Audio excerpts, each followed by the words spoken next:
Welcome, everyone, to this edition of Adminchat by Executive Support Magazine. I'm Sandy Geroux. I am the CEO and founder of the Wow Place, where I help you turn your workplace into a wow place. I'm a former administrative professional and a current business owner and speaker for the last 23 years.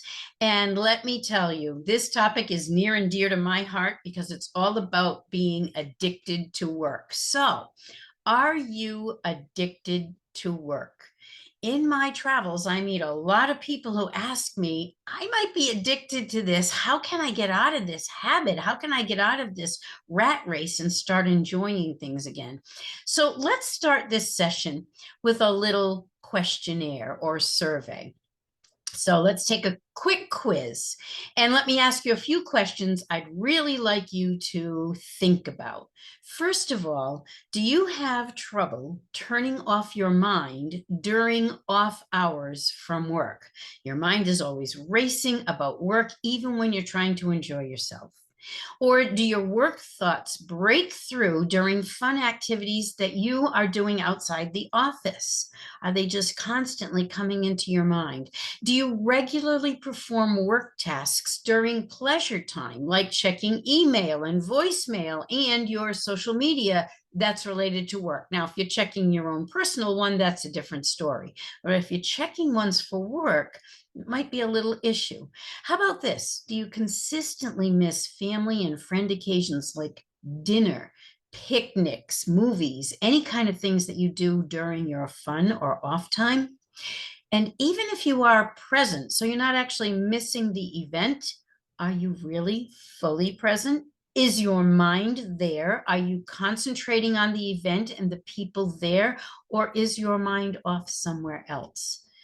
Even now, during this admin chat, are you fully present? Or are you multitasking and looking at your email or your texts, or you're listening to voicemails because you're not actually in a physical meeting? Are you fully present even now?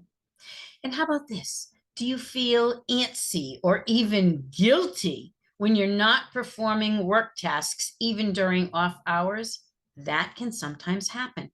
How about this? Do you view vacation or weekends as unnecessary or a waste of your valuable time, or even as infringing on the completion of your work? Do you have trouble getting to sleep or even staying asleep because, again, your mind is racing so much? How about this? Are you consistently skipping meals during the day? Do you ever take a lunch break? Do you ever relax and turn it off for about even 20 minutes?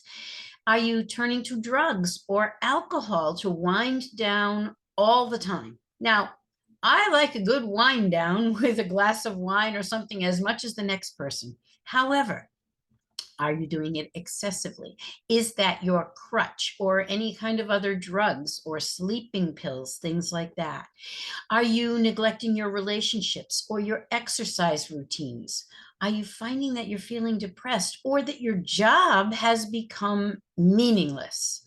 Well, if you have said yes to any of the above things, well, it could be that possibly you're just seriously on overload.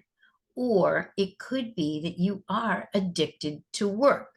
Now, if you're addicted to your fun social media or gaming or things like that, well, that's another whole completely different story that we won't talk about today. Today is dedicated to finding out if you're addicted to work or seriously overloaded and what we can do about it. Because if you're working 55 or more hours per week, then you are at serious risk for burnout. And you might say, well, all right, why should you care about burnout right now? I mean, you're young, maybe you're young, or you're excellent at what you do, or you're tough and resilient. You can tough it out. You can see it through. You can handle this stress. And besides, it's not going to last forever. So why should I care about a temporary burnout situation? Well, here's why you should care.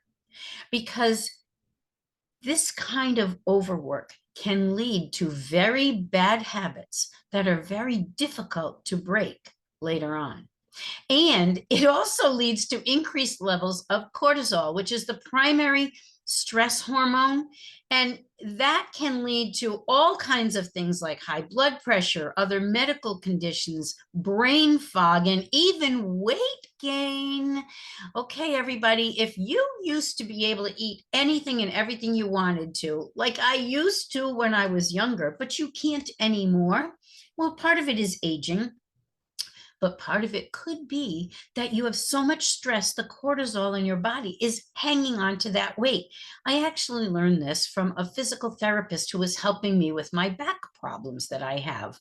So she told me of a couple of things you could do, or I could do, and I tried them and they actually worked to help me lose 3 pounds almost instantly, just by doing this. One thing is binaural beats. Now you can look these up on Google. Binaural beats is a musical thing that they have where you have to wear headphones, because what it does is it puts tones and music at different levels in each ear, which breaks the standard pattern and helps you break stress. Now, they have binaural beats to help you sleep.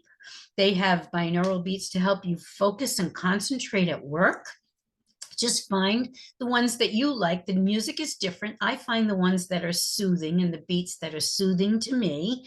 And let me tell you, I put on my little Bluetooth headband at night and I listen to those as I go to sleep, and I just let it go until the headband runs out of power. And and it actually helps me sleep. I've lost 3 pounds. Here's the other thing. Diaphragmatic breathing also can help you. And what that means is, we normally breathe, and sometimes if you take a deep breath, in fact, try it now. If you take a deep breath, if you feel your chest rising, your shoulders going up, that's shallow breathing. That's not diaphragmatic. You have to try to take, and it might take a little practice, but I'm a singer, so I've learned how to do this. You can learn too. But what you do is you take a breath, but you don't let it go into your chest. You feel the air go all the way down into what feels like your stomach, but that's where your diaphragm is. And you can actually feel your stomach go out when you get the breath in there. And what you do for diaphragmatic breathing is to break stress. You breathe in for a 3 count, and then you breathe out for a 5 count. And I repeat that 10 times while I'm listening to the binaural beats. It only takes about a minute. And then when I do that, I can get to sleep. And I did lose some weight. Coincidental? I don't know. As soon as my headband broke or it died on me and I have to get a new one now, I put back some weight. So I think there might be some cause and effect. Now, one of my friends did tell me the binaural beats made her feel a little antsy. She didn't like them, but give it a try. You never know if it might help break that stress for you. So let's talk about the causes and effects of this overload, this addiction to work. And I'm going to give you some tips and tricks and ideas of what you can do to try to stop it. Okay, first of all, if it is overload, it could very well be that it is just way too much work for one ordinary human being. In fact, way too much work for even one extraordinary human being. You just can't do that much. But it's urgent and they're counting on me. And so we feel this guilt or this overload of responsibility as well to continue working like a dog. So let's not do that. Remember, it is normal to be overloaded at times, and you may feel stress when that happens. It just shouldn't be at all times that you're overloaded. So if it's all the time, you have a problem that you need to address. And so you need to recognize whether it's maybe really a temporary situation based on a current project that is urgent, or maybe you are actually addicted to work. You're addicted to that overload, that adrenaline, that feeling that you're being productive. Even if you create busy work, that means you're not productive. Or it could possibly be that maybe your leaders are unreasonably addicted to relying on you for absolutely everything, even if someone else could do this. So you'll need to determine which of these three situations it is. And if it really is just a temporary situation based on a current project, then you're going to need to relieve as much stress as possible. And one of the best things you can do for this is to free your mind. And how you do that is to write things down. You cannot possibly remember every single thing when you're on this much overload, and especially for a very long time. I mean, keep a pen and paper handy at all times, or if you like a digital to-do list or anything like that, keep that handy, because otherwise what's going to happen is your mind is never going to rest, because it's afraid something's going to be forgotten. Writing things down helps you anchor things better in your brain too, so you're less likely to forget, but it also just eases your subconscious.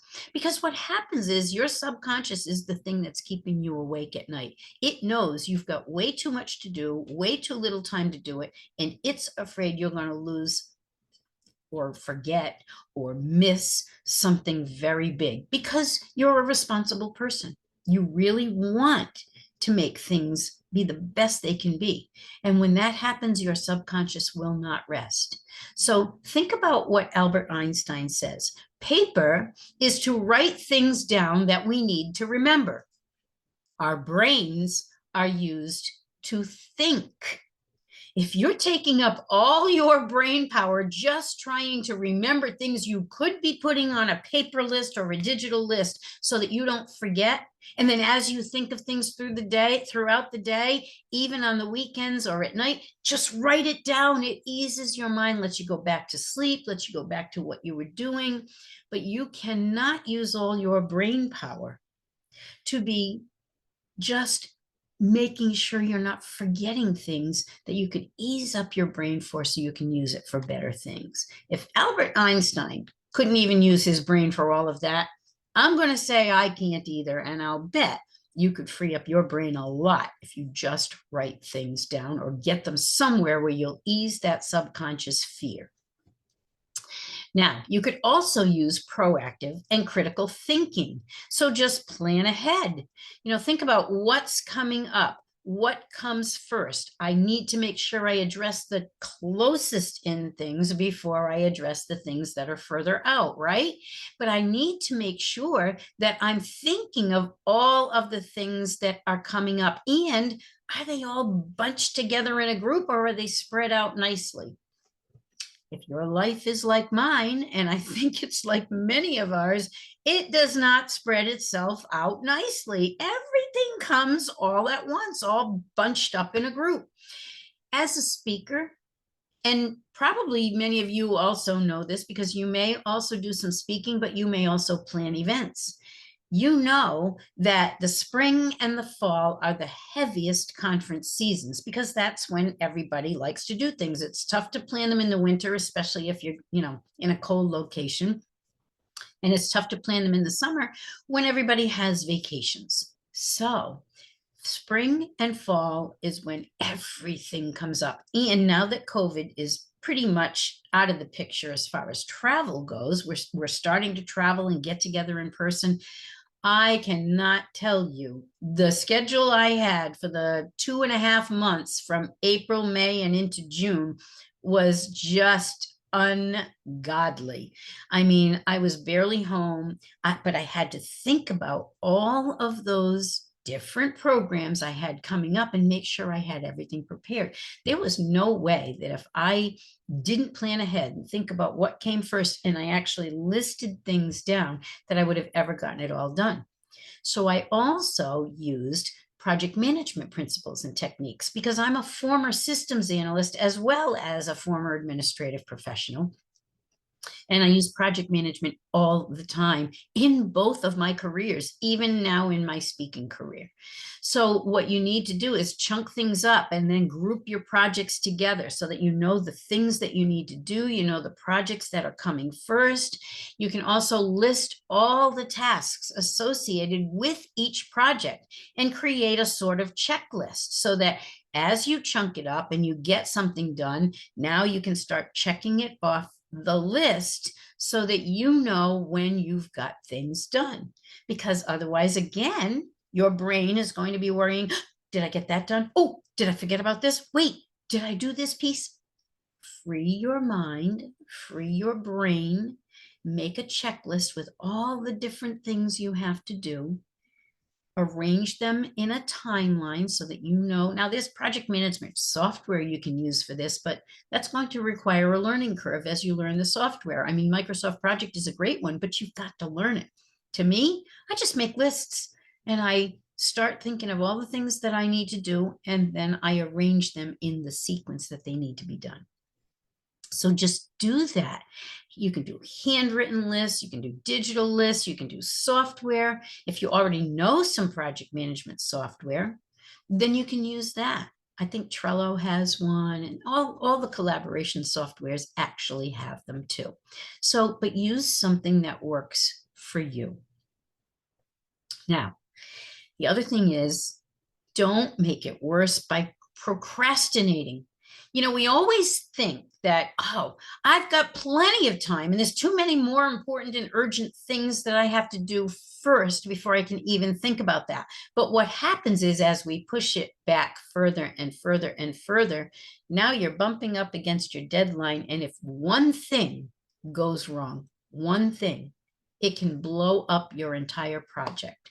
And you know that Murphy is out there.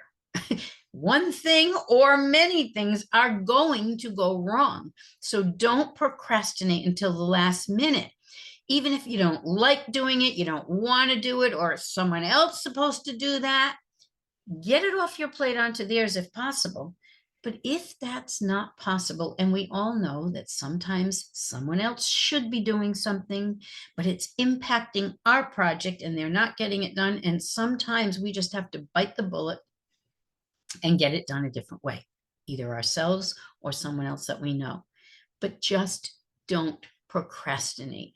Chip away at it. I cannot tell you how much stress it relieved for me that as I got little pieces done, I knew, oh, okay, this one's coming up, but all I've got left is one small piece that I haven't done, and I could knock that off and the project was done. So do that. Don't procrastinate, because things happened with me as well. Medical things happened with my husband. All kinds of things happened with all kinds of things. And you just never know when it's going to happen. So you've got to take time out for those things. And that means that if you're not at least caught up a little bit, you're going to be killing your schedule later. And some of us say, but I work really well under pressure. I love that adrenaline rush. Well, I do too, but not all the time, and not constantly one project after another. It does feel good to have a little adrenaline rush and get it done. But let me tell you, the adrenaline rush of getting it done, even when it's not completely under pressure, because I didn't procrastinate, is an amazing thing. I love it. So don't worry about that adrenaline rush. You'll have enough of those. Get some adrenaline rushes from relieving stress and getting things done before they're actually due, and knowing it's off your plate. You could maybe even take a Saturday off. Now, the other thing I do, especially if I do have a lot of things all bunched up together, is I just mix it up. Sometimes I'll change the location where I'm working. I have a nice home office. I love working here, but every once in a while, I got to get out of this house and I've got to get out of this office. And even just moving my computer to the lanai in the back. Yes, I live in Florida where we have lanais, not back porches. And it's funny, I never heard the word lanai until many years ago, and I'll date myself now, when the Golden Girls talked about having a lanai, and I can't believe it. I live in Florida now and I have a lanai. I guess maybe I'm a Golden Girl now. But anyway, I'll go out to my lanai and turn the fan on and I'll work out there, and it just changes everything. It doesn't feel so much like work. So change your location if you have to keep doing this for an extended period for a particular project, or do some work and some play. Sometimes I'll turn a funny TV show on or a movie on TV, and I'll watch the show while it's on. And then when the commercials come on, I'll do something that's mindless or, less intense than trying to create a whole new program. I can't do that in front of a TV, but there are certain things I can do, copy and paste and printing and things like that while I'm watching TV and in the commercials. So I don't mind the commercials then either because I'm getting work done. And you could just change the time that you're working. Instead of all day long on a Saturday, just set a goal. I'll get 2 hours worth of work done in the morning and maybe 2 hours on Sunday. And then I'll have the rest of that weekend off. So just kind of mix it up a little bit and make it feel less like work. Now, the second thing is you may not be on overload from other people, but it could be self-imposed because you don't want to or can't say no. Sometimes I hear things like, well, that's not in my vocabulary, or I'm supposed to be service oriented. I can't say no to somebody, or this is what I do. This is who I am. Believe me, folks, I know this feeling. I feel the same way. I don't want to disappoint anyone and I want everyone to like me. Sometimes it's like, I don't want people to dislike me because I'm not helping out, right? Or I just have a hard time setting boundaries. So I hear that a lot. And sometimes I can set them, but then I don't stick to them because I just can't say no. Well, I also have heard I really like being the go-to person. I do too. You're preaching to the choir when I hear these kinds of things. I like being a go-to person as well. But let me tell you, even if they really need your help, you cannot possibly say yes all the time. You have to learn to say no judiciously. So maybe it's not a hard no. Maybe it's a partial yes. I could do this, but I can't do that whole project. Would that help you? Or how about this? Not at this time. Maybe I could do something later when something else comes off my plate.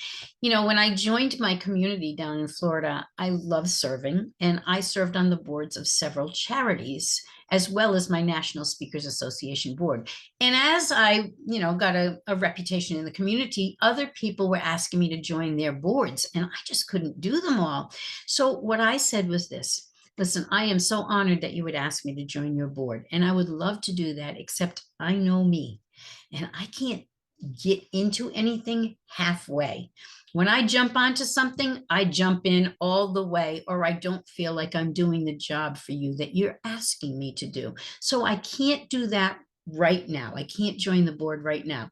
But is there a project, a smaller project where I could help out a little bit? Maybe I could do that. Or if things change in the future, please feel free to come back to me and ask me at that time. Would that be okay? They're fine with you saying no. The thing that most boards that I've been on really get upset about is when somebody says yes for the wrong reasons. They just want to have their name on a board, or they just want to, act like a big man about town or a big woman about town. And that, isn't the reason why you should get on a board. Or they get on and promise to do things and then don't pull their weight.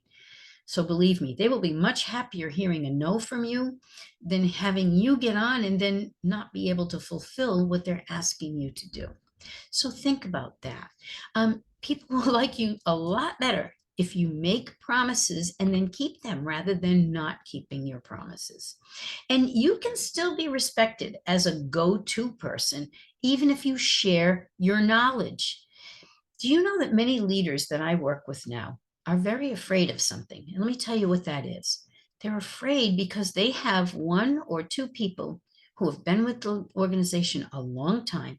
They have a lot of institutional knowledge, but they're getting ready to retire. And as they get closer and closer to retirement and they hang on to that knowledge and they hoard that knowledge, they will not share anything. The leaders are afraid that when they do retire or if something happens and they leave, all that knowledge is going to walk right out the door and be lost to them. See, you cannot even miss the fear in their voices when they say, can you please try to convince these people to share their knowledge? It doesn't help us if they don't share their knowledge. And what happens when they leave? So really, they respect people a lot more if they share their knowledge rather than hoarding it. So you can still be a go-to person, but you can also help your organization by sharing your knowledge and then take a little weight off yourself as well. And just remember this, setting boundaries does not make you a bad person. People asking you to do things does not make them bad people. Even good people will take advantage if you make it too easy to cross those boundaries. And so what you have to think about is they're not bad people. They don't want to take advantage, but they may just say to themselves, oh my gosh, I don't want to take advantage of her good nature or of his, kindness or his knowledge, but I really need this done. So just this one time, I will take advantage of that and cross that boundary. But what they don't know is how many other people are asking you to also cross that boundary, to let them cross that boundary, because none of them are bad people. They all need something. But what if you keep saying yes to more and more and more good people who don't want to take advantage, but have no idea how many other people are doing the same thing to you right now? See, only you know how many people are doing that and how overloaded you are.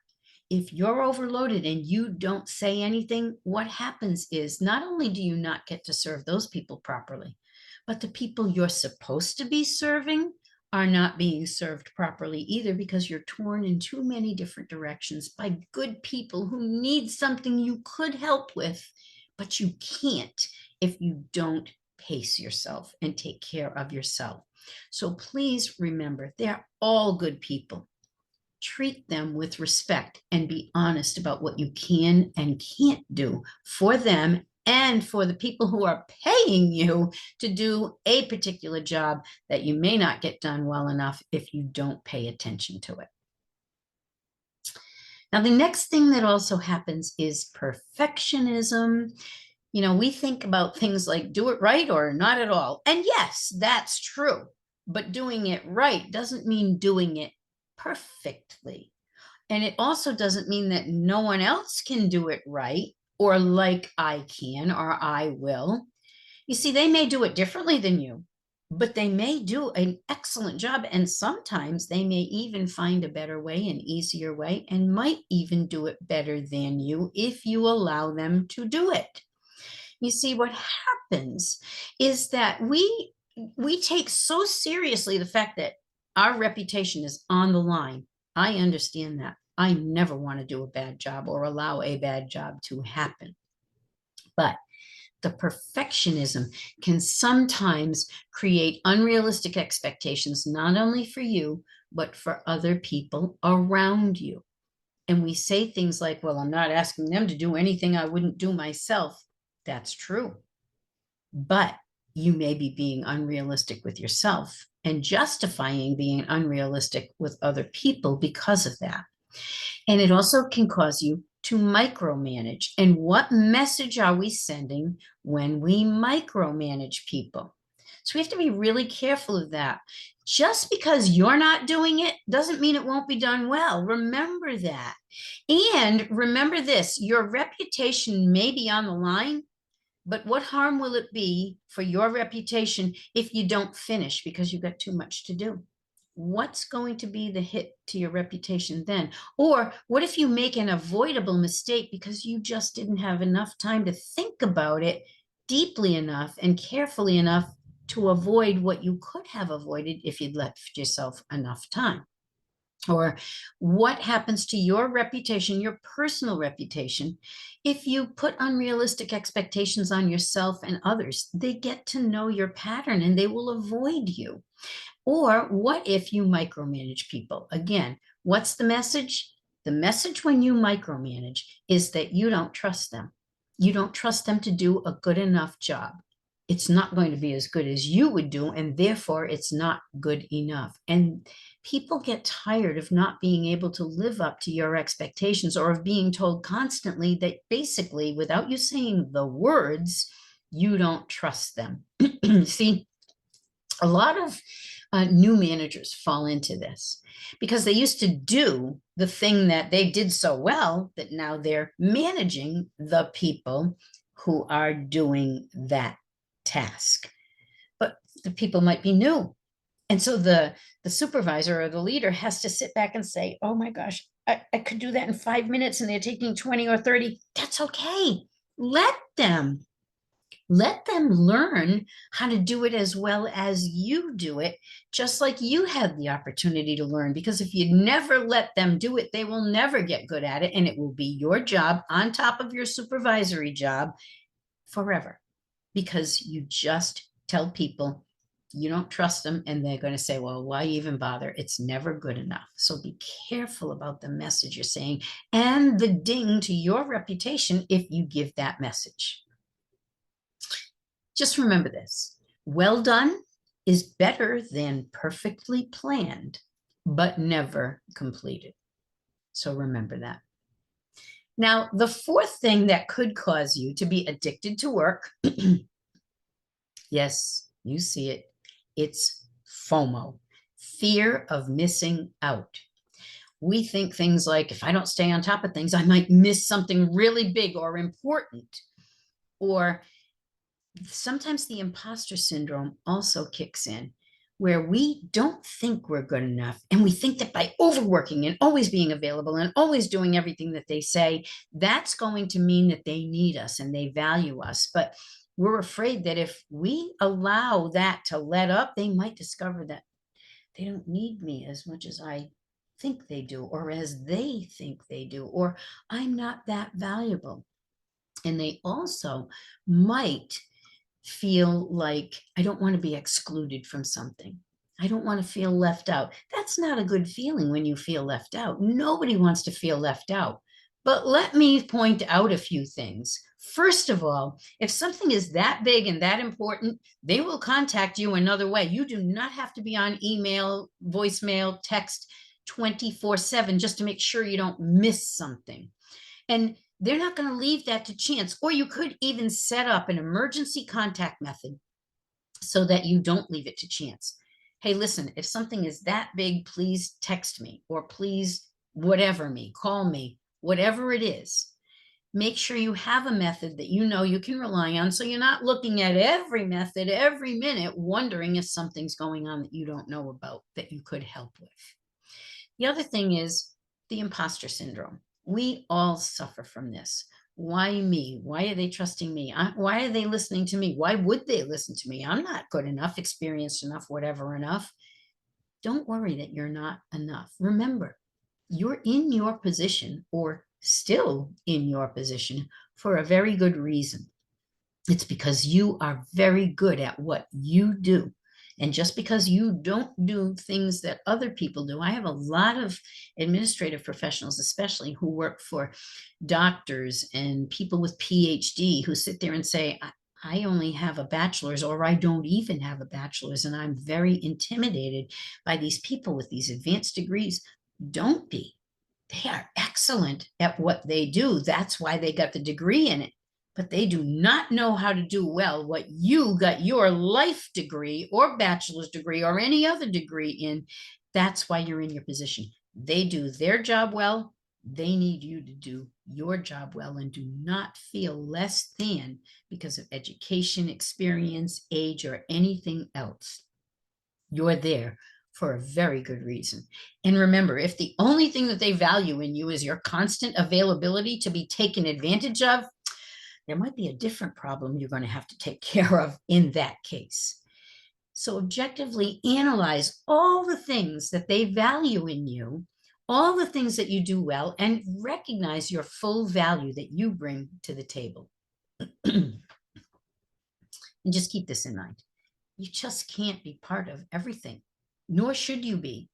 Don't take it personally if you're not included in something. Don't take it personally if you're not asked to join every single thing or asked to be on call every minute.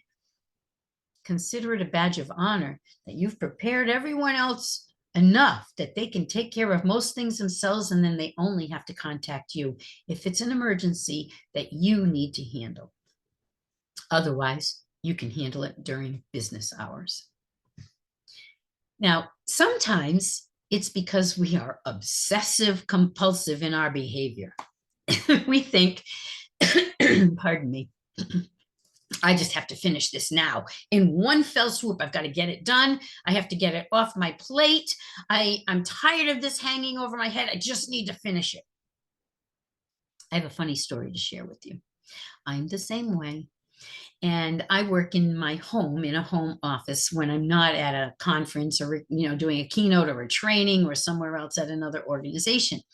And so one night, it was about 5:30, and my husband came to the door of the home office. I was still working, and he says, "Hey, I'm getting a little hungry. Are you almost done?" And I said, Yeah. I'm almost done. I just have a few more things I want to handle. Okay, so fine. He goes away. About half an hour later, he comes back. He goes, "It's getting a little late. You almost done now?" Yeah. Oh, yeah. I just have a few more things to do. Well, you can see where I'm going, right?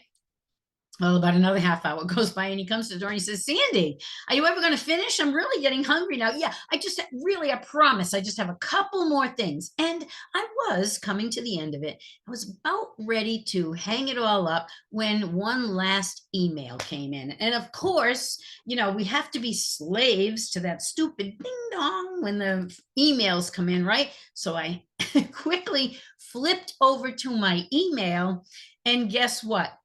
The email was from my husband, who put 2 words in the body of the email in about 120-point font. It said, "I'm starving." Gosh, he knows me so well. He knew I would look at that stupid email. Well, that got me out of the office. But it's like, my gosh, did it really take that for me to understand the impact I have on other people too?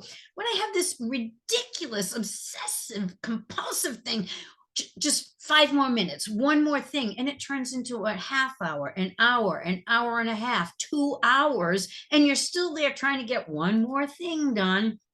So remember, you need to recognize when it is not going to be finished now anyway. So don't even bother trying. Set a realistic goal for yourself.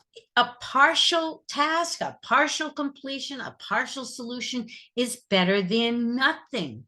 And it's a good compromise between your own promises that you're breaking now to the ones you love or other people, because you can't stop when you reach a reasonable breaking point. Again, project management techniques will help you here. So chunk it up and chip away at it a little bit. And remember, accomplishing something often helps you. It helps me a lot. Just knowing, okay, I said I was going to get this done. I got it done. Or even if I can't, well, I've made a big dent in it, and that's okay. I'm at a good breaking point. Recognize them and stop. Now, the last thing is that when we start to be addicted to work, or we're so overloaded for a long time, what happens is it becomes a habit to work. It feels normal to work all the time, and it feels very abnormal not to work all the time.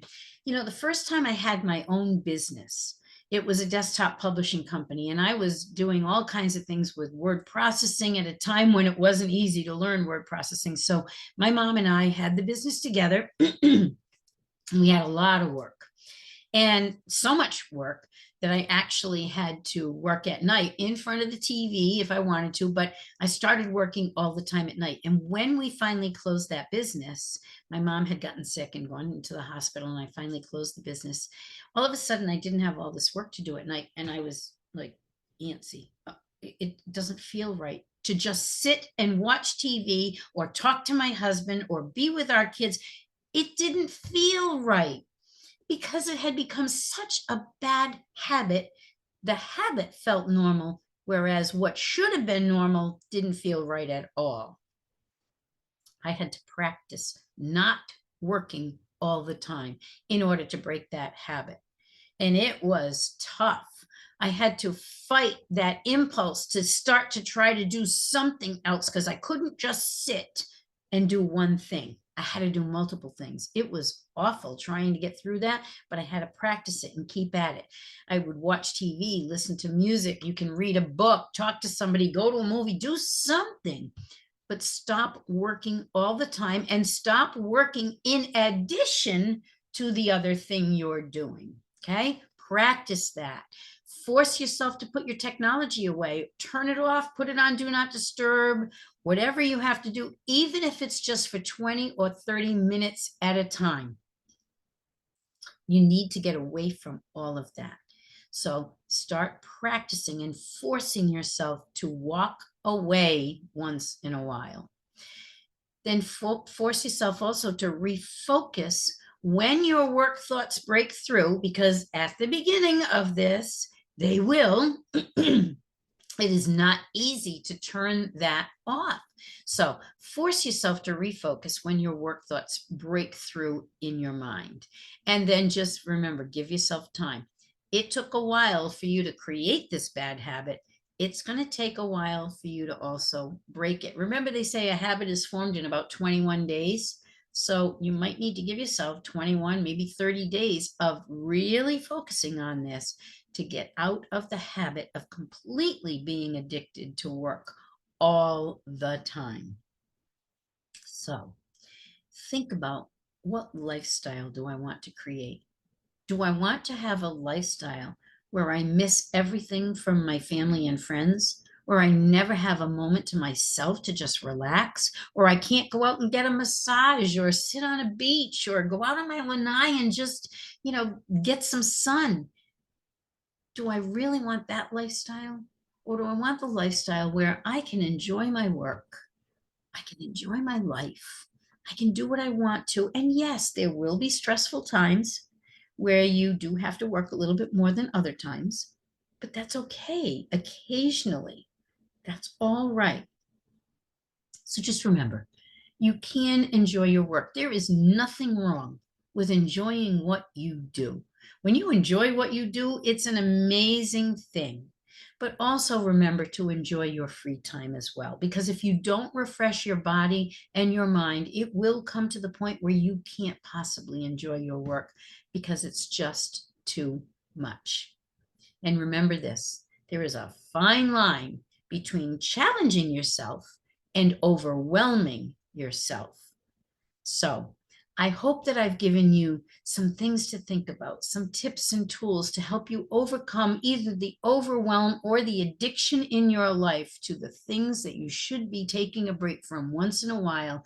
And I hope now you can go forth and create a wow life. Thank you for being here.